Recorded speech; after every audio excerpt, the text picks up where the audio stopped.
Evet arkadaşlar, peş peşe geliyor. Geliyor. Çekelim Fevzi Baba. Peş peşe geliyor arkadaşlar.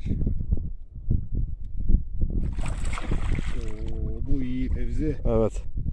Bu iyi.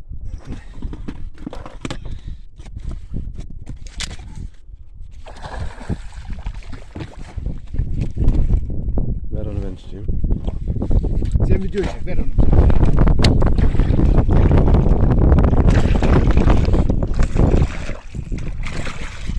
Allah Allah belanı kahretsin versin be. Allah kahretsin.